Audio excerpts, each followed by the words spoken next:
Hello, wealthy family, and welcome to today's Mindset Monday. Thank you so much for coming and sharing some time with me. I love and appreciate you all.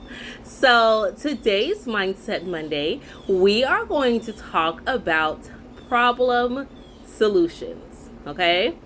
Now, for a long time, since the onset of this channel, I've told you all what you focus on grows. We all know that, okay? But sometimes we lose sight of that. And it's easy to lose sight of that when we are bombarded with so many other things, happening in our life. And it's easy to get discouraged. It's easy to fall, to the side. It's easy to forget certain things. But you should always remember what you focus on grows. If you focus on the problem will grow, it will multiply. But if you search for a solution, that solution will come to you. Now, I'm not saying this as far as, okay, you're in dire situations. Let's say you don't have any money, you don't have a job, or, you don't have any money, you don't have a job, you are behind on all your bills, you go to bed hungry every night, and you're just like, I don't know how I'm going to get out of this situation. I don't know where my next thing is coming from. I don't even know how I got here. Okay? A lot of the times when things come to a head like that, it's based off of, and I say this with peace and love, it's based off of piss poor decisions. It's based off accumulation of the momentum of making horrible decisions. Oh, sorry. But look at my flower. Not thinking things through, right?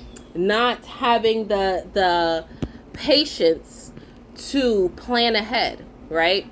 Now, I'm not saying like one day your boss let everybody go with no notice, and now you're in this situation. But even if that was the case, even if you were blindsided, right? Let's say something like the pandemic happens again and things shut down. You saw a lot of Americans couldn't survive longer than 2 weeks. And when I was a financial planner, I saw that. I was sitting with people who made 6 and 7 figures and had zero savings. Like right now, my husband hasn't, he's an insurance adjuster. He hasn't taken any contracts since the end of July, but we planned for this. Right? So we're okay. Like we're living, we're coasting, we're making wise decisions. But if you allow yourself to get comfortable in the feeling of, I have a job, this is going well, this is going well, this is going great, and then boom, something happens, right? Like life, right? Because life happens like that. Life happens like boom, it'll hit you in its face, and you didn't have the foresight to plan ahead. That is when you're caught off guard.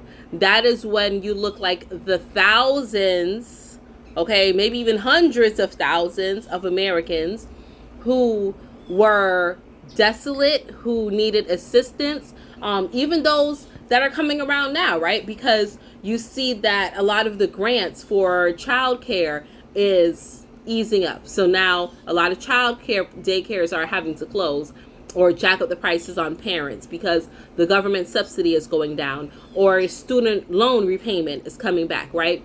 Or when those stimulus checks went out, and instead of saying, okay, I'm going to save this and put this towards this, right? I've been having my bills deferred, I'm going to put it towards this. People were going out and using the money on different things. That's piss poor decision making. You can never allow yourself to get too comfortable if you are not in control of your own life. So if you are on someone's job, you're not in control of what that job does. The thing that you are in control of in that situation is how you manage the money that job gives you. So I always used to tell my clients, you should always have enough savings to last you 3 to 6 months. 3 months minimal. And you have to be realistic, okay?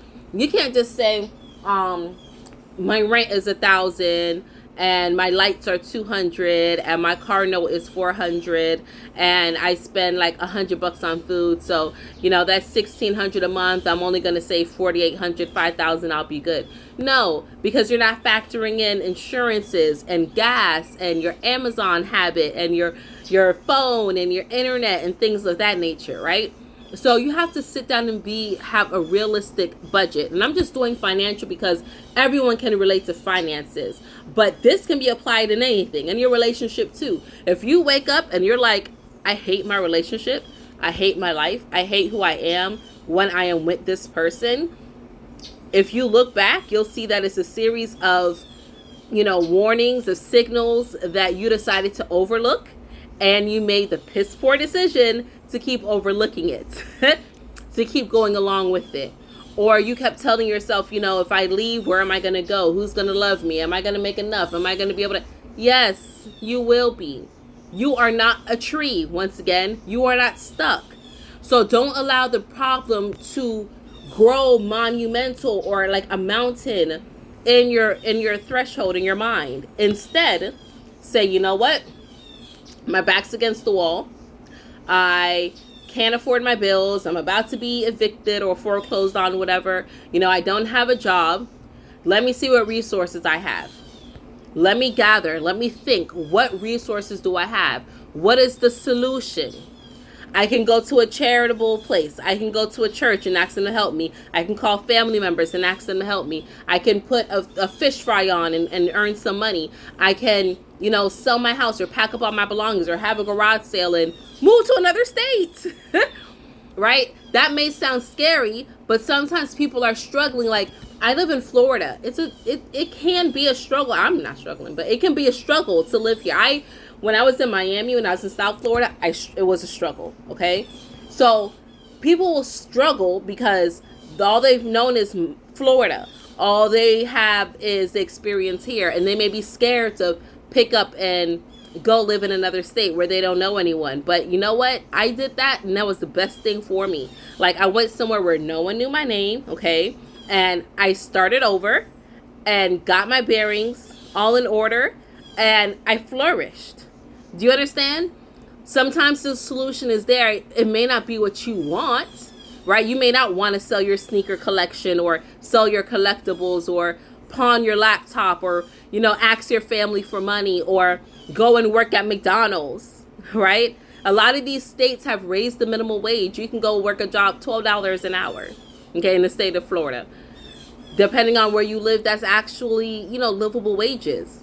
The solution may not always be what you want it to be, but the solution is always there in front of you. But what I'm saying is, if you focus on the problem and you focus and you keep allowing yourself to make these piss poor decisions, it's going to continue the momentum there. Always solution focused. Okay? My husband and I today sat down and made a list. We're like, okay, we have this and this and this to do. Let's budget this out. How is it we have to accomplish this? What is it we have to do? Okay, boom.